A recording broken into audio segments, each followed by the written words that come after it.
se eu consigo entrar aqui.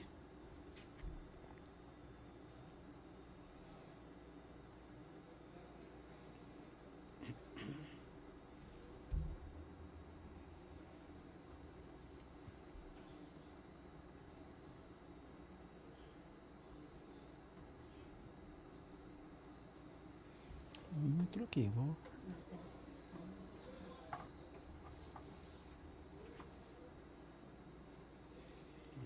Também tá ok. Tá ok aí pra você? Uhum.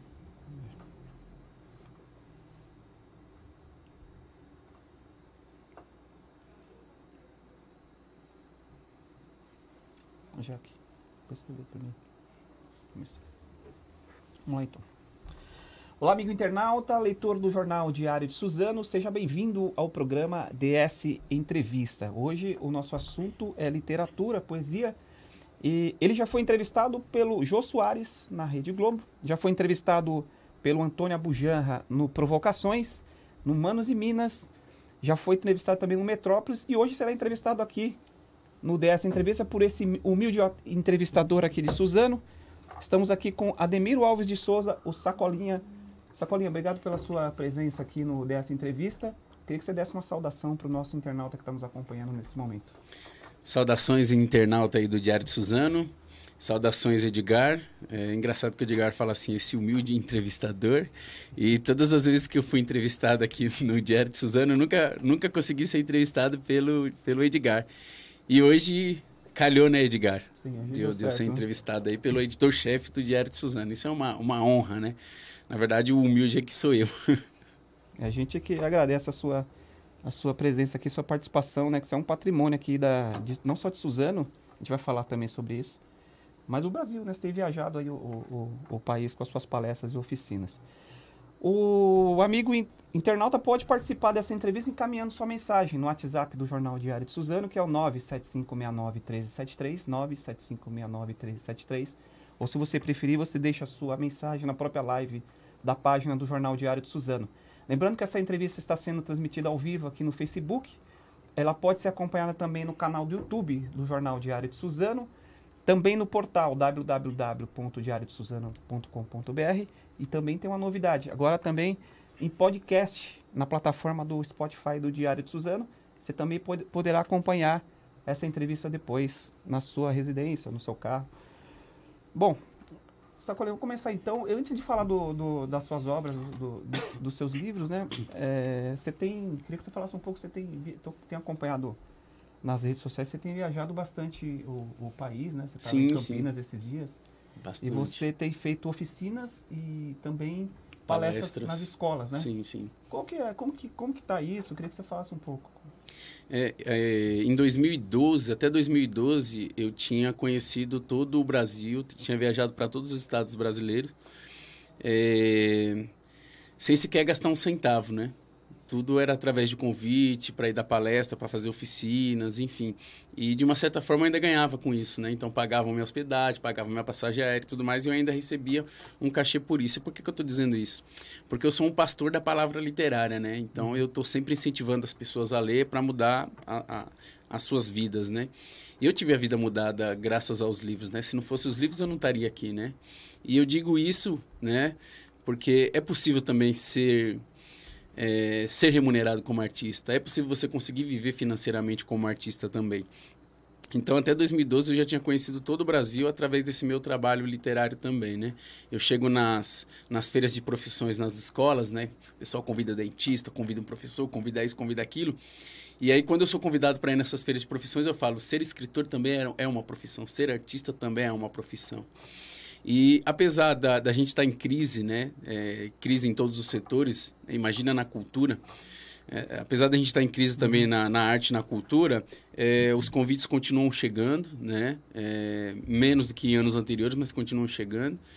No Maranhão mesmo eu tenho um trabalho muito bacana com a rede estadual de educação, que é de dar não só oficinas, mas palestra também, não só nas escolas convencionais, né, nas escolas públicas de periferia, mas nas penitenciárias também, né? Então, a última penitenciária que eu estive foi o Complexo Penitenciário de Pedrinhas, que ficou muito famoso aí na televisão por conta de alguns episódios trágicos alguns anos atrás. E aí, além do Maranhão, outros lugares que eu tenho visitado também, meu trabalho tem sido bem visto. A gente vai completar um mês aí do episódio também trágico, um mês não, um ano, né? Lá no Raul Brasil.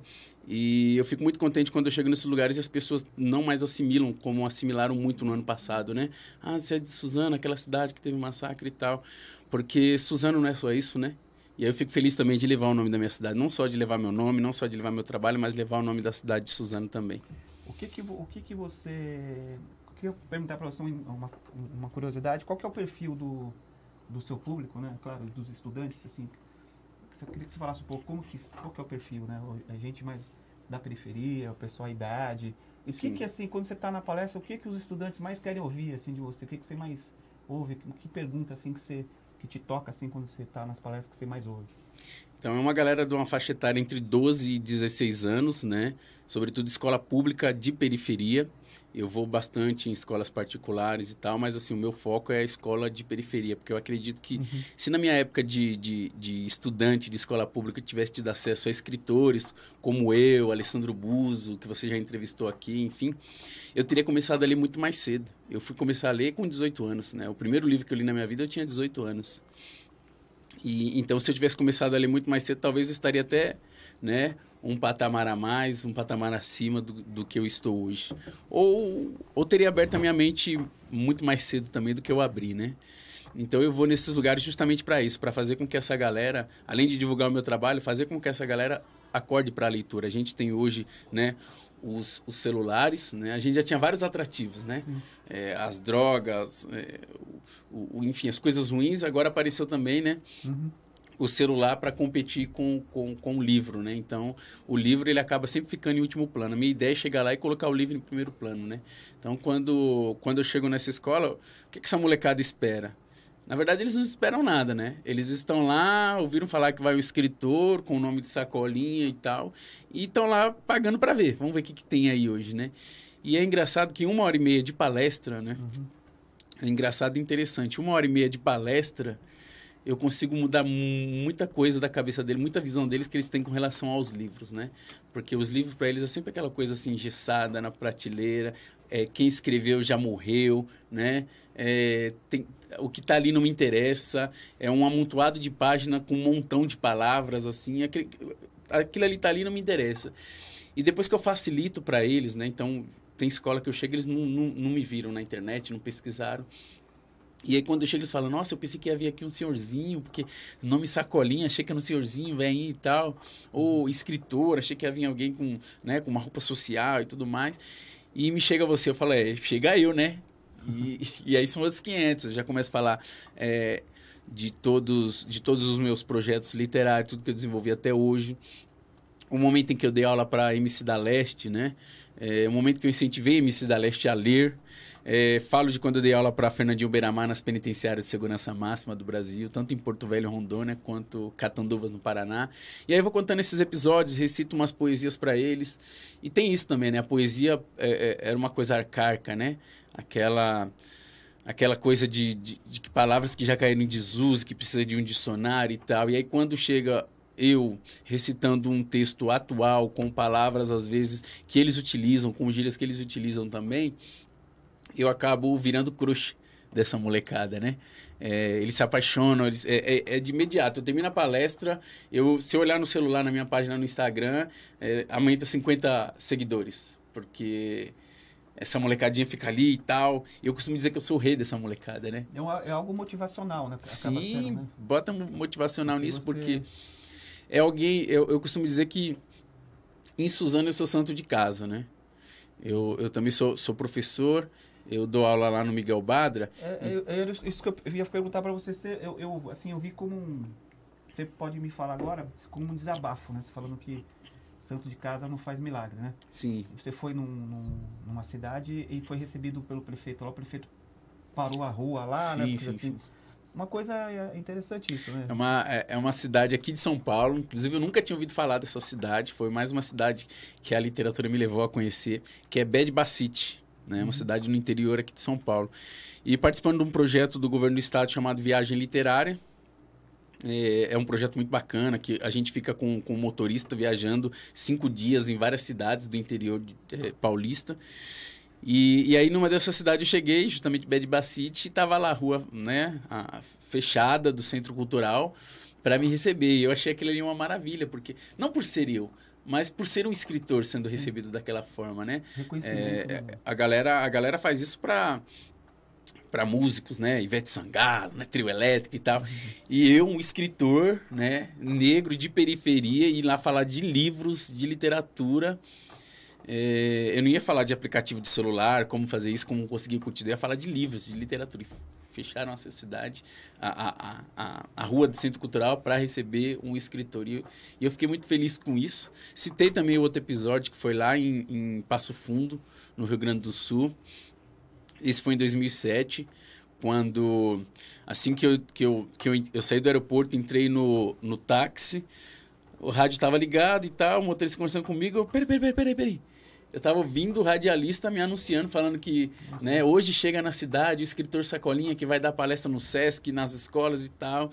E aí eu achei isso fantástico. Eu digo que eu sou santo de casa, não... Na verdade, não estou fazendo uma reclamação, né?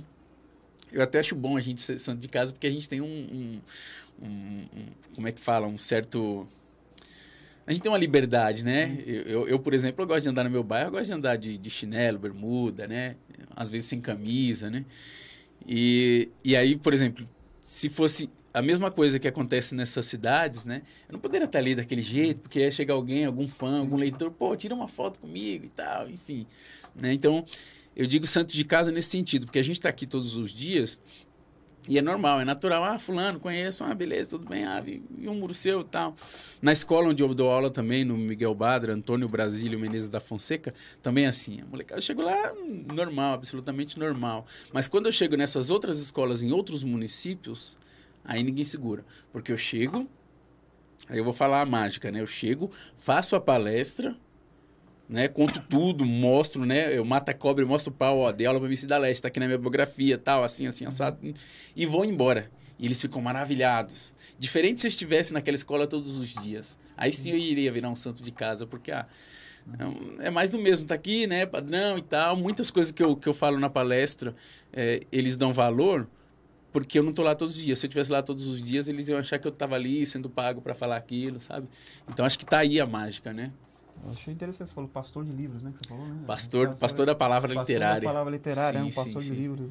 Sim. Tem o seu rebanho aqui, depois você Claro. vai...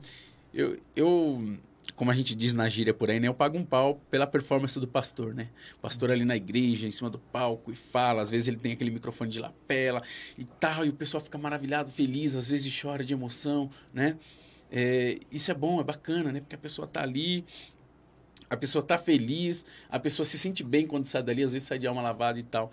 E eu uso essa frase, sou um pastor da palavra literária, porque é isso que eu faço nas escolas, né? Se eu tivesse, acho que o microfone de lapela ali, eu viraria um showman. Então eu chego lá, eu recito poesia, boto a molecada para recitar. Não sei se você teve a oportunidade de assistir ou ao vivo ou pela internet os shows do Wilson Simonal. Sim. Era um cara que encantava a plateia, né? Ele chegava, só as mulheres, agora só os homens. Showman, né? Eu faço isso com a molecada na escola, sabe? E eu saio de lá maravilhado. Às vezes os professores chegam e me... né? Eles lotam uma quadra, assim, vamos fazer na quadra, vamos fazer pra escola toda, né? Aí 400 alunos lá. E aí os professores ficam tudo assim virados, meio com vergonha, porque os alunos vão bagunçar, o palestrante vai achar que a gente é uma escola ruim e tal. E daqui a pouco tá todo mundo hipnotizado, assim. Eu preciso de 10 minutos para ganhar a atenção dessa molecada. Então eu recito poesia, coloco eles para recitar poesia e muitas vezes eu faço muitos dos alunos que estão ali gostarem de poesia, né? Porque às vezes eles falam que não gostam, mas muitas vezes eles não conhecem poesia de verdade, eles não conhecem literatura, né? Tiveram acesso a um a outro que foi um momento ruim na vida dele, era um texto ou um assunto que não chamava atenção, então eu digo que todo mundo gosta de poesia. Só que tem alguns que não sabem ainda. Esses que não sabem é porque ainda não conheceram, né, o texto literário que vai chamar a atenção, né? E é isso que eu faço com eles. É uma espécie de Wilson Simonal, só que ao invés de cantando, eu estou ali falando da literatura, recitando poesia. E aí onde a mágica acontece. E eu fico muito feliz com isso. Eu vou deitar com a sensação do dever cumprido. Sacolé, é verdade que você vai dar nome para uma biblioteca, já custou? Sim, maior orgulho. E você nem morreu, né? Não, nem morri. Você nem morreu e vai ter um nome na biblioteca, né? Como que você recebeu essa informação? O que representa para vocês? O nome da escola é Jacques Cousteau, lá no Miguel Badra. E é uma escola que a gente... Você nem morreu porque geralmente só dão uma homenagem depois sim, que morre. é verdade, né? Inclusive, algumas pessoas questionaram, mas como assim vai dar nome a algo público de uma pessoa que não morreu ainda? A gente tem brechas na lei, né? Inclusive, na cidade de São Paulo, a gente tem muitas salas de leitura, né? Bibliotecas das escolas com o nome de autores que estão vivos, né? A gente tem biblioteca Sérgio Vaz, a gente tem, antes mesmo do nosso escritor mogiano, o Nelson Abissu, antes mesmo dele falecer, ele já tinha também dado nome às salas de leitura nas bibliotecas de São Paulo também. Então, a gente tem algumas brechas na lei, também muito depende do município, né? Nessa escola lá no Miguel Badra, já custou, que não é a escola que eu dou aula, né? A gente já desenvolve um trabalho lá há 5 anos, né? Todo ano a gente desenvolve um sarau lá em novembro. É um sarau que já virou tradicional. Não tem mais como a gente dizer não para a escola, né? Então a escola, a gente já sabe que a gente vai começar o ano e já tem na agenda, em outubro ou novembro a gente tem esse sarau lá nessa escola. E além disso, eu também já fiz muitas palestras lá naquela escola. E toda hora que os professores estão chamando, a gente está lá à disposição e tudo mais. E aí uma manhã eu acordei 5h30 da manhã e recebi essa notícia pelo WhatsApp de que eles estavam reinaugurando a biblioteca deles e essa biblioteca ia levar o meu nome, né? Biblioteca Escritor Sacolinha. Olha que coisa bacana isso, né? E eu fiquei muito feliz, primeiro porque eu nunca faço as coisas esperando premiação, né? Esperando homenagens, né? Eu faço porque eu gosto, porque é o meu trabalho, porque financeiramente eu também vivo disso, né? E aí quando a gente vem além da nossa sobrevivência financeira, né? Além da nossa terapia, dá para viver. Todas as dificuldades que tem na cultura hoje. Sim, a gente precisa ser um empreendedor, né? Já falo disso, né? E aí eu fiquei muito, muito feliz justamente por conta disso, né? É uma homenagem que eu não estava esperando, inclusive um dos professores me avisou que eles iriam me convidar para a reinauguração e não iam avisar. Eu só ia saber quando chegasse lá. Mas aí que começou o burburinho, a molecada tirou foto do grafite que tem eu lá e tal. E aí ele falou, não, o Sacolinha vai saber antes, então vamos avisar para ele agora, né? E aí isso me dá muito orgulho, porque eu nasci estudando história e cansei de ver nomes de rodovias, de pontes elevados, como Rodovia dos Bandeirantes, Raposo Tavares, Costa e Silva. E eu não via ninguém parecido comigo, sabe? Que morasse na periferia. Quantos curandeiros a gente teve ou tem na periferia? Quantos mestres de capoeira? Essas pessoas tudo deveriam, né, dar nome a esses lugares também. E aí eu fico muito orgulhoso justamente por conta disso, né? Pelo meu perfil, por ser alguém que veio, que mora na periferia, que desenvolve projetos para mudar a periferia e a cabeça das pessoas que moram na periferia, estar dando nome a uma biblioteca também da periferia. Isso é algo que é associado ao livro, né? Isso é importante também. Claro. Você trabalhou na Secretaria de Cultura durante 8 anos, né? 2005 a 2012, né? Até você teve um papel fundamental aí de trazer projetos de incentivo à leitura. Teve também o primeiro Salão Internacional do Livro de Suzano. E você conseguiu trazer alguns escritores também, o Ariano Suassuna, o Marcelo Rubens Paiva, né? Como que você está vendo hoje essa situação, né, da cultura? Você acha que poderia ter um salão de leitura? Está faltando? Não estou falando só em Suzano, né? Sim. Em âmbito geral. A gente, infelizmente, está tendo uma espécie de desmonte, né? Se a gente tem um grupo aqui em cima que deveria ser o maior interessado, né? Por perpetuar algo, por desenvolver algo, por fazer com que esse algo seja desenvolvido de uma forma muito bacana, esse grupo não está preocupado, esse grupo daqui de baixo também não vai estar, e esse aqui muito menos. Ou às vezes pode até estar preocupado, mas muito se depende de verbas desse grupo, ou seja, o federal, o estadual e depois vem o municipal, né? Eu lembro que nessa época que a gente trabalhou na Secretaria de Cultura de Suzano, a gente tinha o equivalente ao orçamento nacional, que era 2%, né? A gente lutava 2% do governo federal, 1% do estadual e 0,5% para a cultura municipal. A gente tinha 2% aqui na cidade de Suzano, mesmo porque a gente tinha um secretário de cultura muito sensível, que é artista, né? Que hoje é o vice-prefeito, que é o Valmir Pinto, e um prefeito também que deixava a gente livre para trabalhar. Então, olha, o que vocês precisam para a cultura, né? O Marcelo Cândido foi muito solidário para a gente na área da cultura, por isso que a gente colocou a cidade de Suzano no mapa nacional da cultura. O que a gente tinha naquela época, a gente não tem hoje, né? Um governo federal que disponibilizava várias bolsas culturais para os artistas produzirem, vários editais em todas as áreas, não tinha uma área que não tinha edital. E além do governo federal, a gente tinha tanto as entidades ligadas ao governo federal quanto a empresa privada, né? O setor privado investindo em cultura também. A gente quase chegou, né? Chegou a ter em algum momento, mas agora reduziu bastante. Praticamente, eu nunca mais ouvi falar de alguém que tem. Mas a gente já chegou a ter o Vale Cultura, que é uma espécie de um cartão, né? Da mesma forma como Vale Alimentação, onde você só iria consumir cultura. Então, você ia para o cinema, você ia para uma peça de teatro, você podia comprar livro com aquele Vale Cultura. As empresas que colocassem esse benefício para o trabalhador teriam um abatimento fiscal, né, no seu orçamento. Então, a gente chegou a ter isso. Olha que coisa bacana, né? A gente chegou a ter o Sistema Nacional de Cultura, o SNC, que era o mesmo sistema do SUS, né? Sistema Único de Saúde. E hoje todas essas políticas públicas, infelizmente, estão à deriva, né? Tem muitos artistas aí tentando sobreviver, batendo, né, na mesma tecla o tempo todo.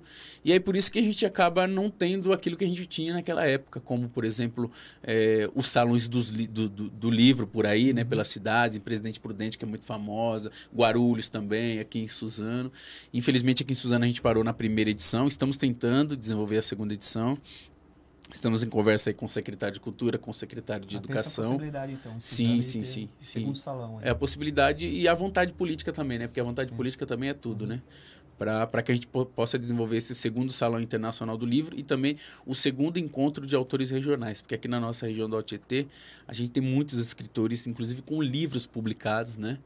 Que estão aí à deriva, né? Sem um espaço para vender seu livro, sem um espaço para comercializar, né? Que é isso que o escritor quer. Se ele faz um livro, ele precisa vender, né?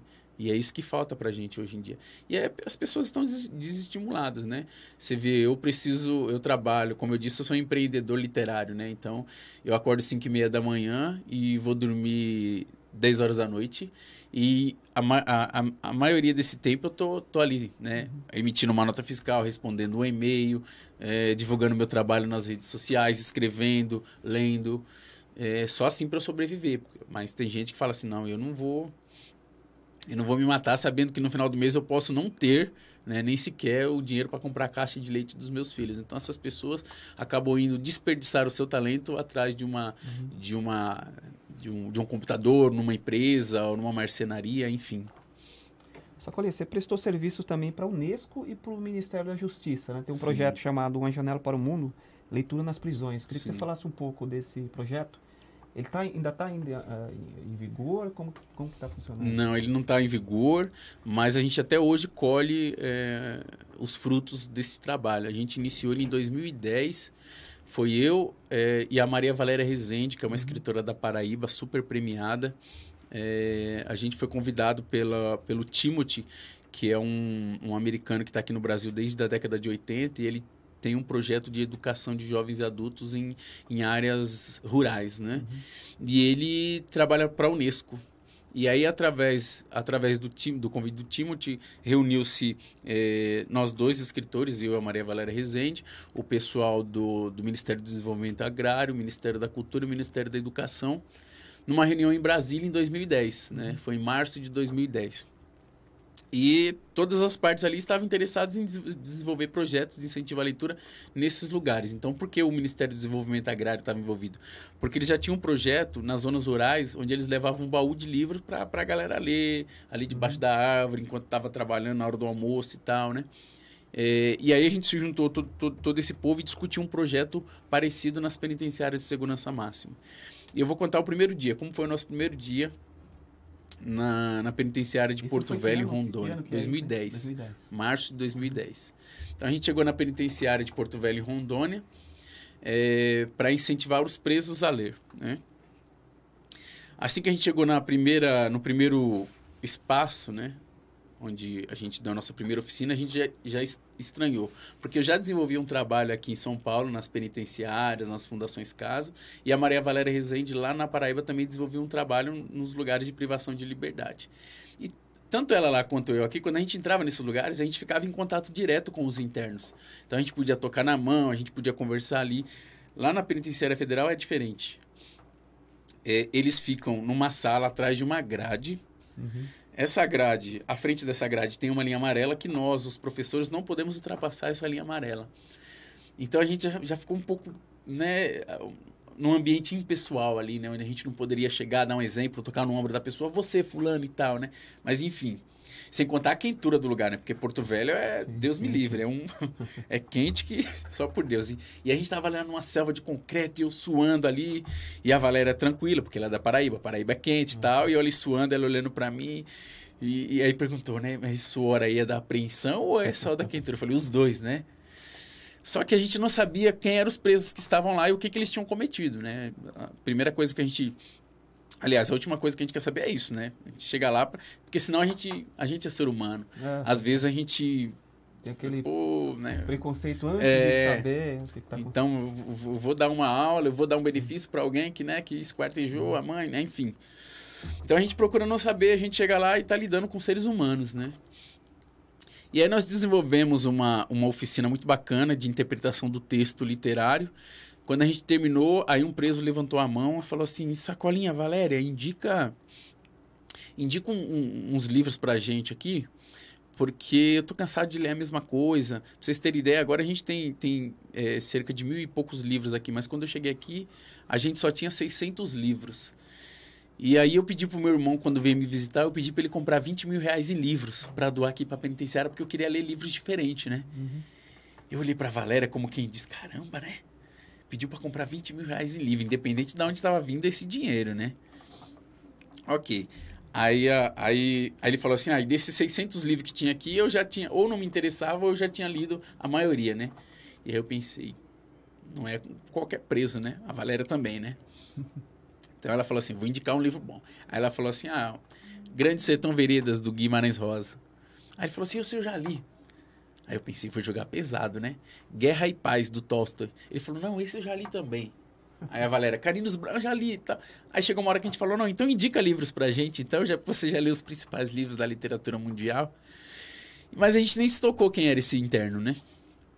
Terminada a oficina, a gente saiu pelos corredores e conversando, né? Falando sobre esse interno.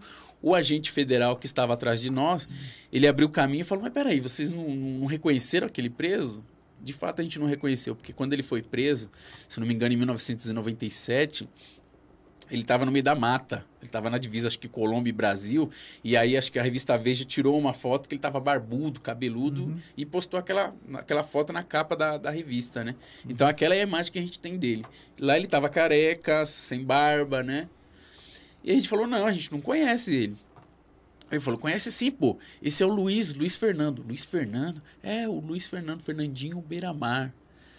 Aí caiu a ficha, né? Eu falei assim, agora a gente entende, né? O porquê dos livros que ele já tinha lido, o porquê dos 20 mil reais, né? E a molecada, eu digo isso porque uma vez eu cheguei, depois desse episódio, eu cheguei numa unidade da Fundação Casa aqui em São Paulo. E um dos internos perguntou para mim como que era dar aula para Fernandinho Beiramar.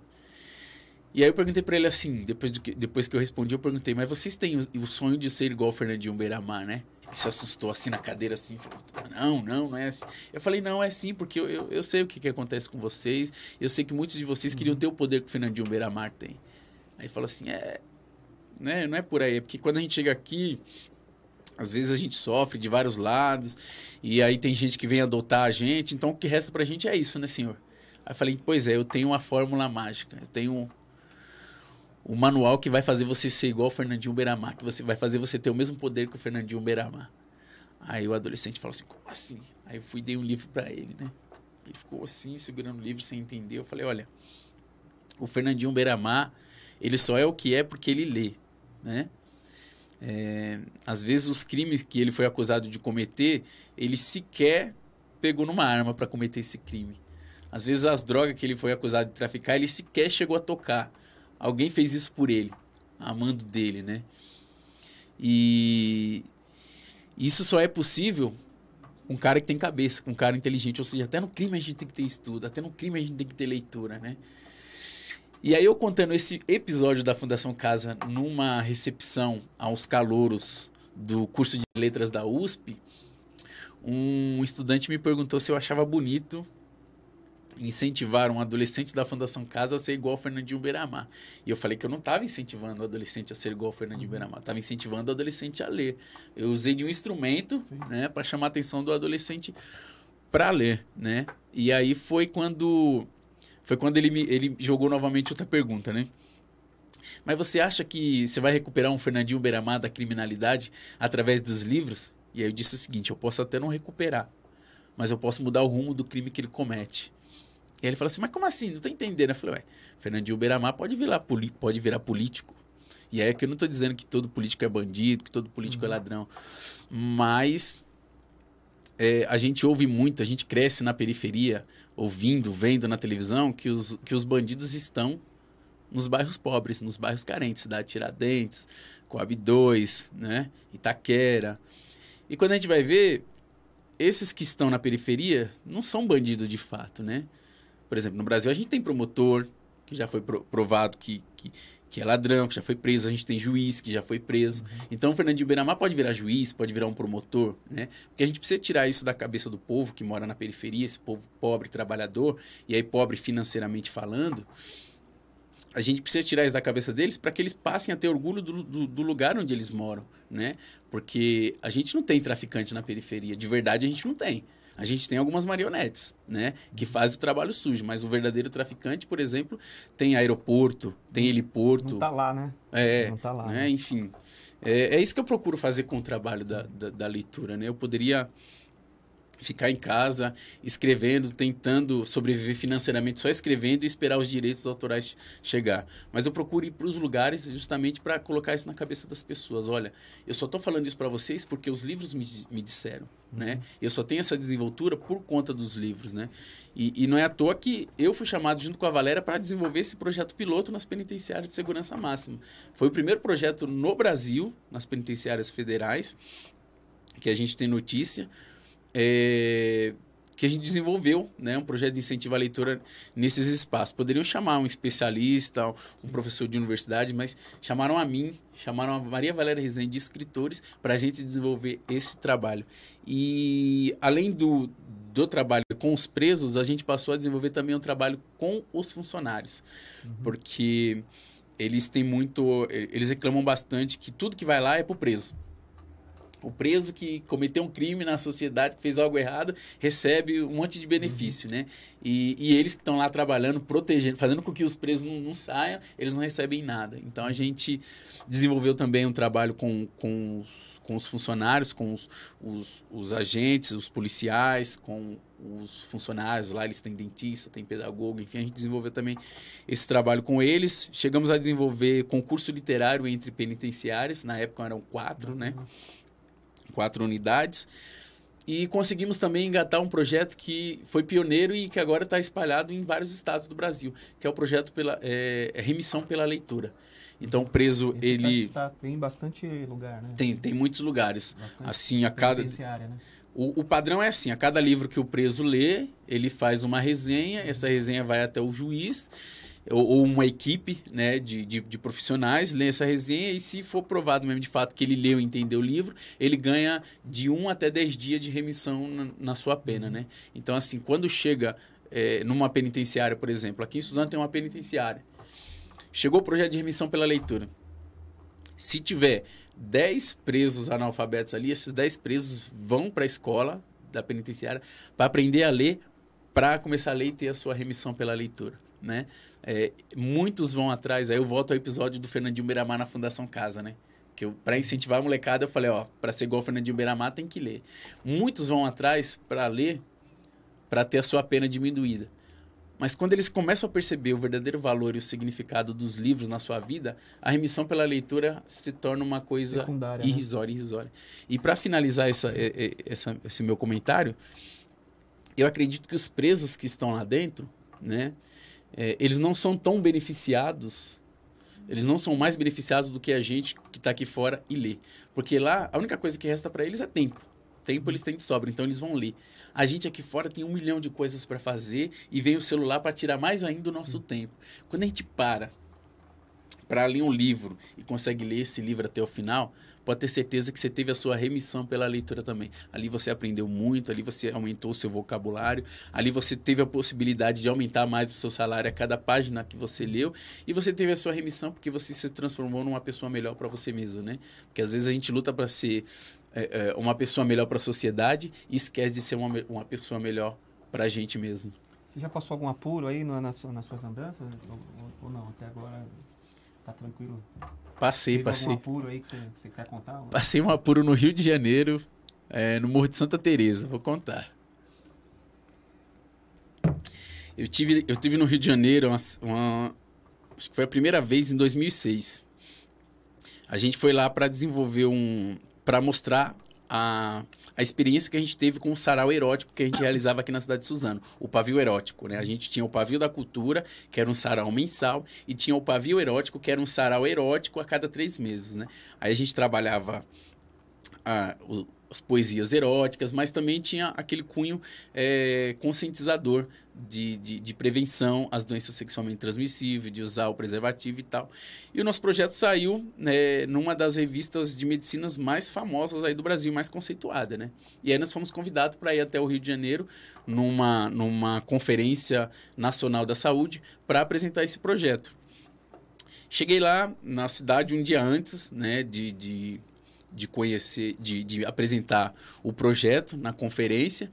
E aí, minha primeira vez no Rio de Janeiro, eu falei, quero ir para os morros, quero conhecer e tal. E eu tinha levado uns livros meus na mochila. Eu falei, vou lá em Santa Teresa, que Santa Teresa, na época, morava o Paulo Lins, né, o autor de Cidade de Deus. E eu já tinha contato com ele e tudo mais. A gente tinha participado de uma palestra junto. Ele falou, quando você estiver no Rio de Janeiro, você me dá um alô. E aí eu te levo lá para a gente dar um rolê no Santa Teresa. E aí eu liguei pro Paulo Lins, ele não estava, ele estava na França, né? Foi na época que ele estava divulgando o Cidade de Deus, o livro, né? Porque o filme tinha dado muito ibope por conta do Oscar, enfim. E aí ele não estava lá no Rio de Janeiro, eu falei, vou subir, por que eu não vou subir sozinho? Vou subir, São Paulo entra tudo quanto é quebrado e tal. E fui subindo com a mochila cheia e tal, bonezinho e tudo mais. E só tô vendo o pessoal pelos cantos, na porta dos bares, olhando e tal. Daqui a pouco ouvindo, não sei o que lá, no rádio, falando no rádio e tal. Normal, tô indo embora, né? Tô me sentindo em casa e tal. Que eu tava indo atrás de uma biblioteca para doar meus livros, né? Biblioteca comunitária de lá de Santa Teresa. Daqui a pouco para um carro e o pessoal fala assim, tá indo pra onde? Eu falei, eu tô indo doar uns livros e tal. E fui tirar a mochila aqui todo empolgado para mostrar. Ele falou assim, pelo sotaque tinha que ser paulista mesmo. Entra. E aí me levaram para uma sala lá. Depois eu fui descobrir que era uma escola desativada. Que eles estavam querendo saber o que eu estava fazendo lá. Por que eu estava subindo sem pedir permissão para ninguém, sem falar com ninguém e tal. Depois do mal entendido ser desfeito, eu acabei saindo de lá sem poder doar meus livros, né? Não digo que eu fui expulso, mas eu fui convidado a me retirar de lá. E aí sim eu aprendi como que eu devo entrar nesses lugares, né? Ou seja, se eu não tiver algum amigo, algum conhecido para me conduzir até um local lá em cima, é bom eu evitar, né? É bom evitar, porque às vezes também não é nem pelo crime organizado que existe ali, né? E aí eu não falo só de tráfico, mas eu falo dos milicianos também. Mas às vezes é pela própria segurança dos moradores, né? Que não sabe quem é que está entrando ali, o que tá querendo, se é alguém rival de outro morro, enfim. E aí eu aprendi e de 2006 para cá eu acabei entrando em muitos morros cariocas. Claro, fui bem atendido, já dei oficina, inclusive logo que aconteceu aquele episódio lá no Complexo da Maré, do Exército, né? De ter intervenção e tal. 3 meses depois eu fui para lá desenvolver uma oficina numa entidade e eu entrei acho que andei 10% do que é o Complexo da Maré, né? aliás, o Complexo do Alemão, né? Ali naquela região.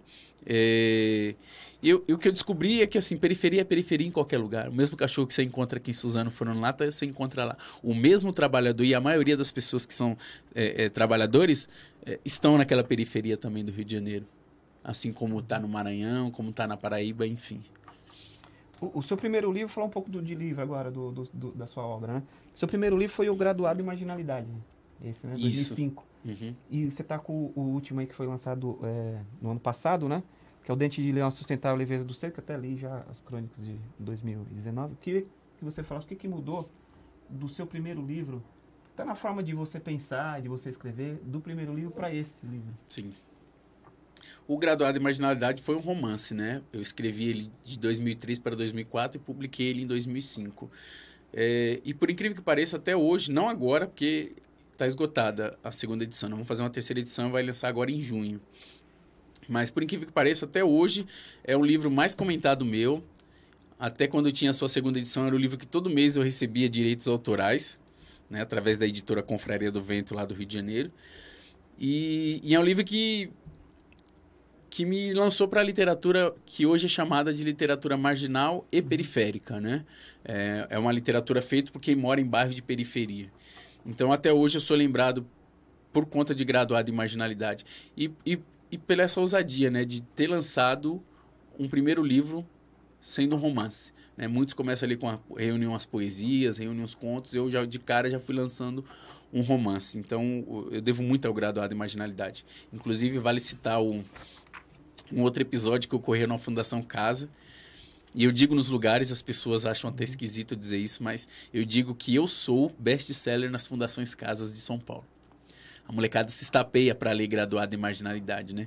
E teve um episódio, a galera da associação que eu faço parte, a Associação Cultural e Literatura no Brasil, estava na Fundação Casa de Guaianazes, desenvolvendo um sarau. Eu não estava.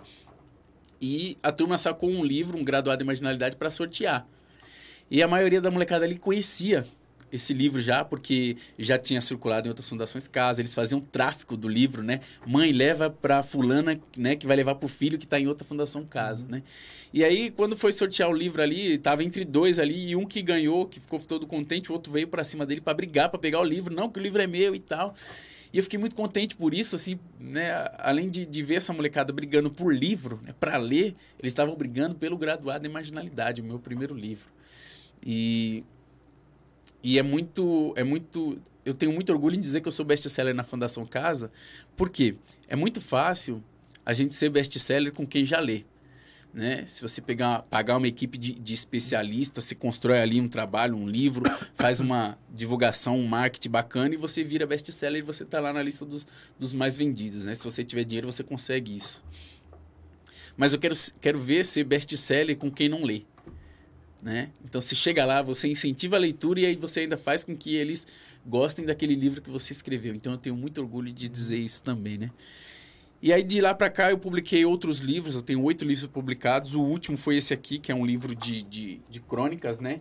Dente de Leão, A Sustentável Leveza de Ser. É um livro que eu falei aqui na minha última entrevista, mas agora eu tenho novidades para falar sobre este livro. O título, Dente de Leão, refere-se àquela planta.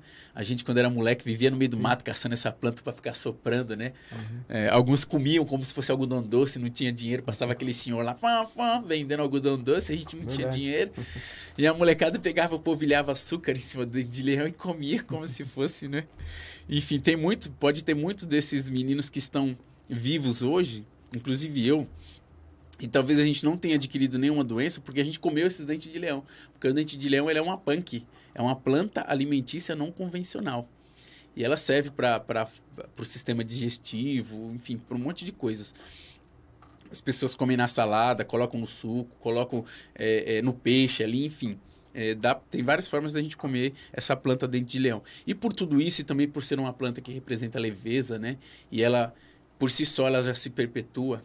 À medida que alguém sopra ou que o vento sopra e ela vai para os lugares, são as sementes dela indo para o lugar para crescer. Então, eu não vejo ninguém falando assim, eu planto dente de leão, né? Dente de leão cresce sozinho, né? Nasce sozinho.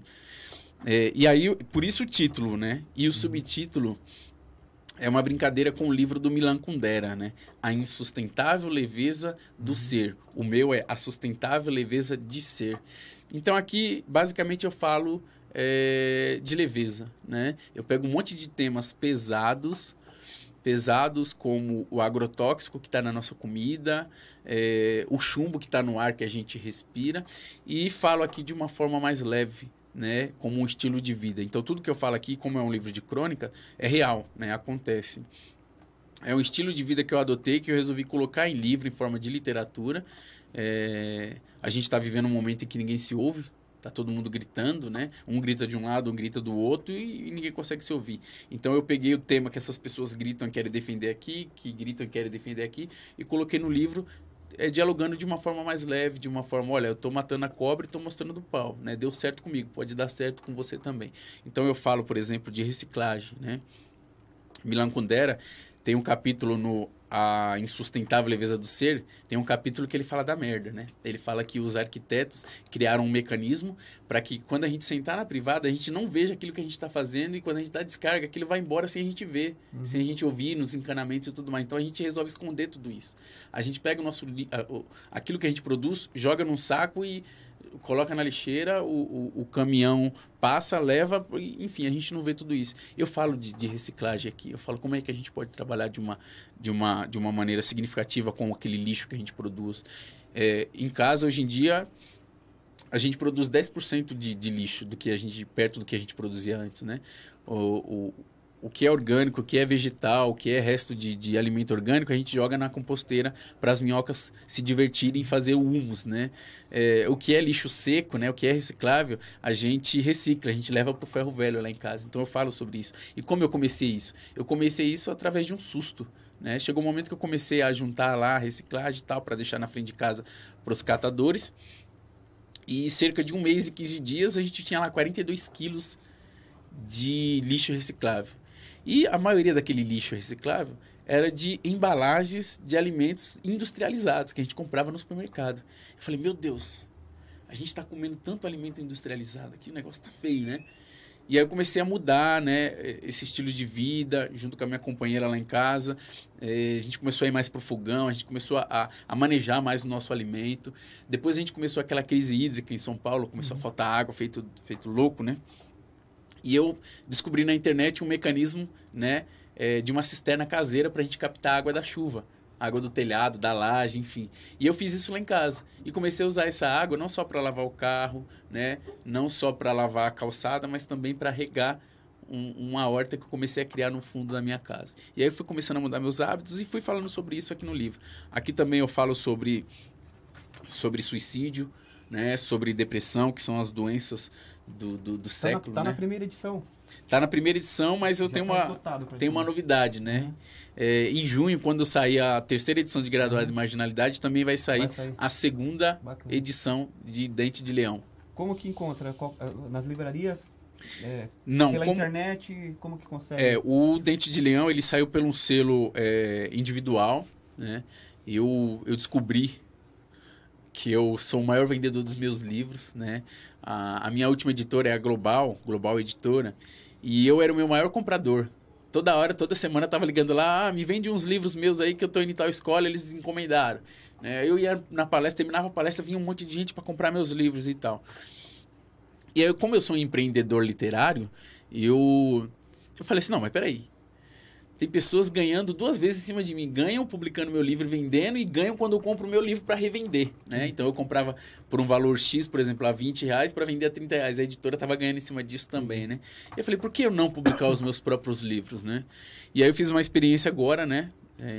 Em junho do ano passado, publicando Dente de Leão através de um selo individual. Chamado Vasto Mundo. Vasto Mundo justamente porque a leitura é vasta, né? A gente tem quando a gente abre um livro, a gente vive num mundo vasto, né? Só que é um selo extremamente individual. Eu não quero ter a preocupação de publicar outros autores, né? Porque é uma coisa muito sensível, é uma responsabilidade enorme você publicar um autor, e eu gosto de ser bem tratado. Então, eu iria tratar bem também esse outro autor. Então, como eu não tenho muito tempo para me dedicar aos outros autores, eu falei, eu vou me dedicar aos meus livros, aos meus projetos, publicando meus próprios livros. Então, eu fiz uma primeira experiência, que está sendo uma experiência exitosa pra caramba, tanto que não se completou um ano e a gente já está chegando a 1.000 exemplares vendidos, né? E isso no Brasil, sendo um autor independente, batendo no peito e falando, não, eu vou vender os meus livros, é muito, né? É o equivalente a 100 livros por mês, né? 100 livros por mês é o equivalente a 3 livros por dia sendo vendido, né?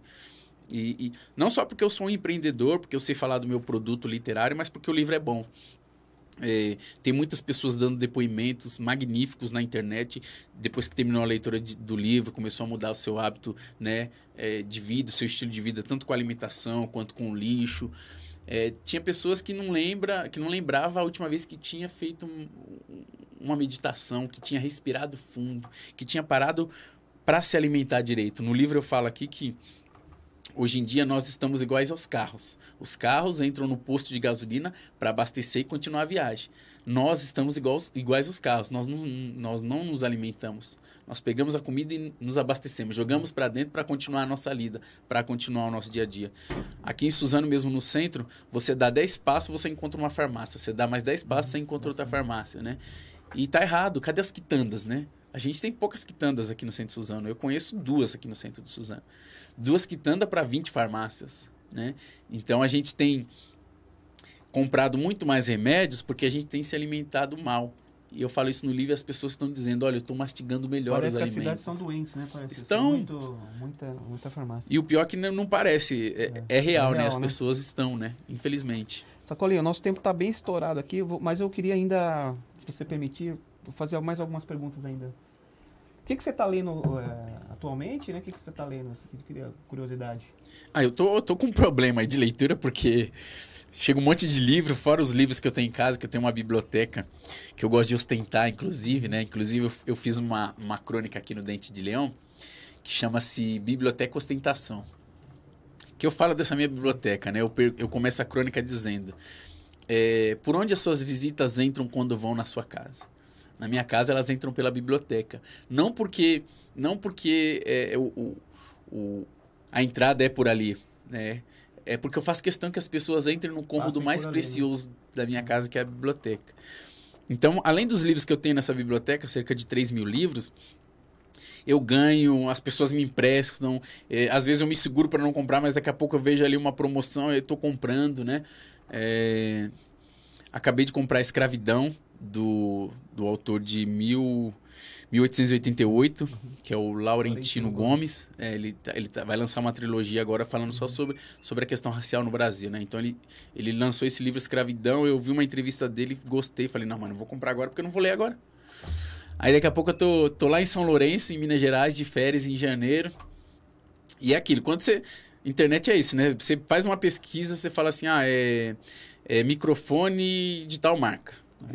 Aí daqui a pouco tá todo mundo... Propaganda, você entra no Facebook, no Instagram, tem essa propaganda do microfone. E aí tava toda hora chegando propaganda, né? De loja tal. E chegou uma propaganda que o livro de R$50 estava 28. Você acha que eu não ia comprar? Comprei. Mas tá lendo esse, então. E aí eu tô começando a ler ele, assim... Peguei, aí li a orelha, assim, meio que não vou ler porque eu tô com outros 2 aqui. Tá. Aí quando eu fui ver, já tava na página 25, né? Então eu tô lendo Escravidão, do Laurentino Gomes.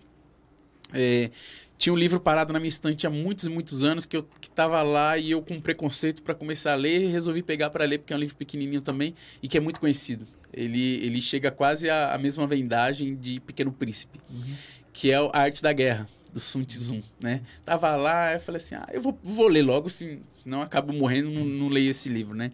Então, tô lendo Escravidão, A Arte da Guerra, e tô lendo também um livro de histórias em quadrinhos, que foi escrito pela esposa do Crumb. Crumb é um quadrinista americano, e a esposa dele, que eu vou me recordar o nome até o fim da entrevista, escreveu um pouco da biografia dela e da vida dela, né? Como que ela vive com o Crumb, enfim, os dilemas da adolescência dela. Enfim, ela escreveu este livro, e é um livro também que estava lá em casa há muito tempo. Eu falei, eu vou começar a ler quadrinhos agora, todo mês pelo menos um quadrinho. E aí eu peguei esse livro, é um livro grosso, de quase 400 páginas, cheio de quadrinhos em preto e branco, eu tô lendo também.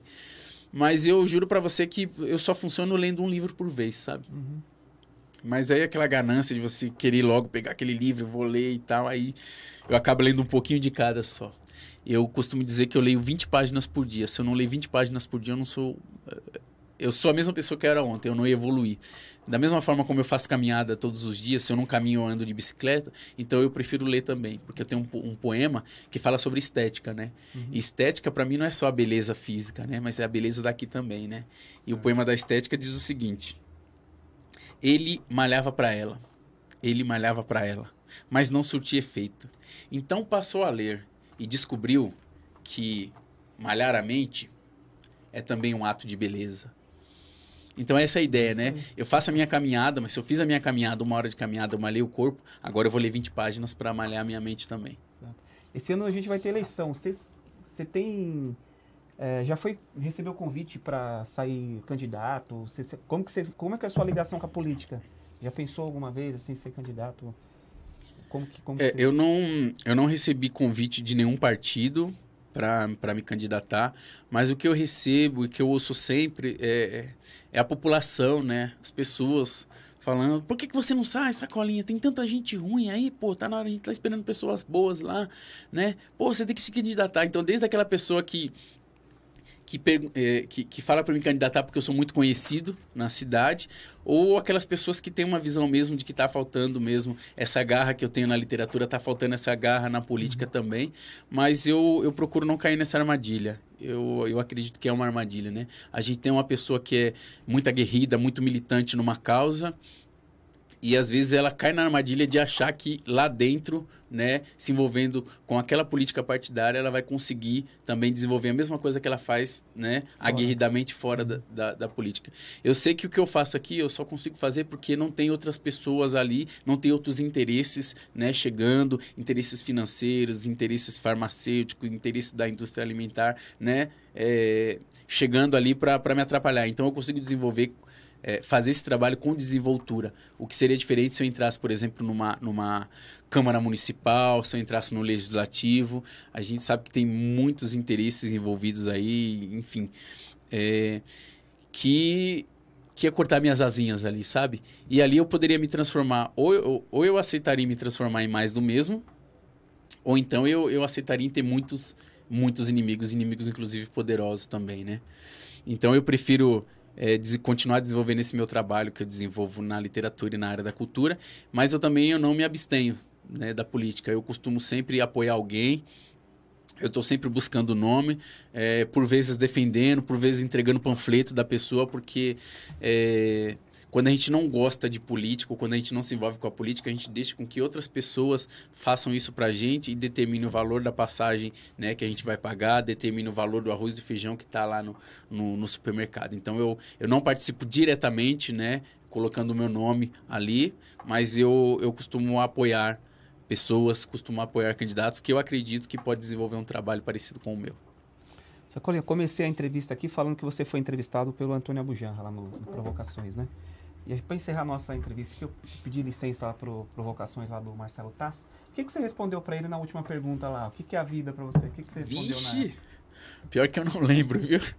Mas o que eu respondi na época, acho que eu mudo agora, né? O que você muda agora, é isso? Porque o livro ele me dá essa oportunidade. Eu não tenho vergonha de dizer que antes eu era um, hoje eu já sou outro, né? Como dizia o Raul Seixas, né? Uma metamorfose ambulante. Eu acredito que a vida é a gente não procurar o sentido para ela, né? Porque às vezes a gente está tão ocupado em procurar o sentido para a vida e a gente não vive. Às vezes a gente tá tão louco atrás de Deus, a gente vai para vários lugares, para vários templos, várias religiões, e a gente esquece que Deus tá pertinho da gente, tá ali na nossa casa, sabe? Deus, por exemplo, tá na minha horta. A horta orgânica que eu tenho no fundo da minha casa, para mim, quando eu vou regar ela de manhã ali, eu chego da caminhada, vou regar, e que sobe aquele cheiro do manjericão, da hortelã, do tomilho, para mim é Deus se manifestando através da natureza, sabe? Então, eu não preciso ficar procurando Deus em vários lugares, sendo que Deus está ali perto para mim.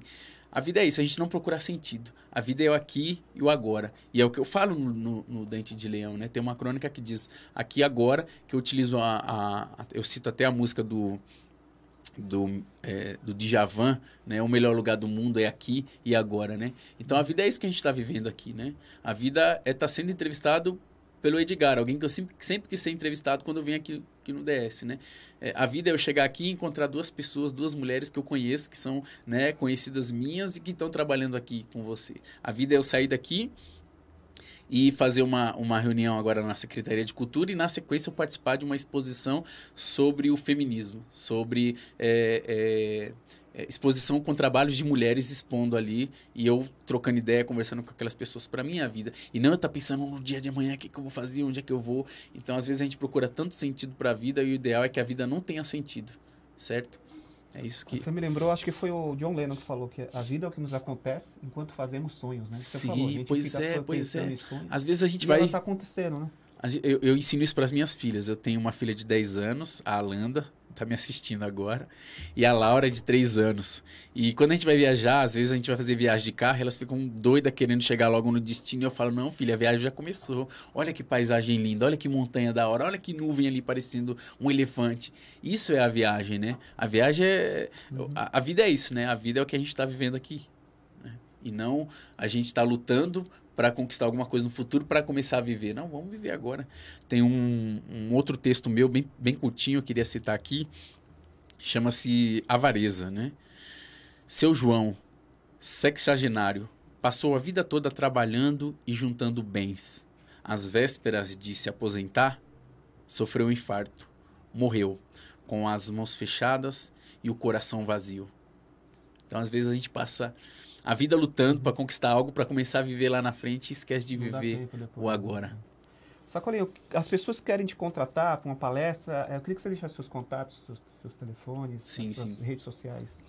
Eu só não tenho Twitter, o resto eu tenho tudo. Tem o site, que é o escritorsacolinha.com, o Instagram é escritor.sacolinha, Facebook ou Escritor Sacolinha ou Ademiro Alves, que é o meu nome de batismo, essa vocês não sabiam. E aí, quem quiser me contactar para qualquer atividade, para uma palestra, para uma oficina, eu tenho palestra para alunos, tenho palestra para professores em horário de ATPC, em horário de JEF. E por que não? Tenho palestra para empresários também, certo? É só entrar em contato comigo através do e-mail contato@escritorsacolinha.com contato@escritorsacolinha.com ou nas redes sociais aí, no YouTube, no Facebook, só mandar um comentário lá que a gente responde na hora lá. A Lendy Freitas mandou o nome da autora lá, Aline Kominski. Aline Kominski, né? Isso, é a esposa do Krumb, isso mesmo. Obrigado, Landy. Landy, minha companheira aí. Te acompanhando. Me lembrou. Sacolinha, obrigado. Queria te agradecer. Obrigado, Edgar. Parabéns pelo seu trabalho. Valeu pela oportunidade. As portas estão abertas, a hora que você quiser vir aqui, estamos à disposição. Então vamos anunciar aí, que logo aí, ó. Você volta aqui com você. Logo aí a gente vai desenvolver um projeto aqui no DS de incentivo à leitura, né? A gente vai pelo menos uma vez por mês, vamos chegar aqui, vamos falar de livros. Eu estou anunciando em primeira mão, que é para depois o Edgar não fugir. Porque ele já fez esse convite para mim no ano passado, mas assim, a gente acabou não dialogando por falta de tempo, mas eu tenho interesse, a gente conversa, né? A gente tem poucos clubes de leitura no Brasil, então a gente precisa criar, né, um clube de leitura, e onde a gente tiver espaço, vamos criar também para falar de livro, porque o mundo já está cheio de coisa ruim. Vamos falar de coisas boas. Tá certo. Queria agradecer você, amigo internauta, que nos acompanhou até esse momento nessa entrevista, e até o próximo programa.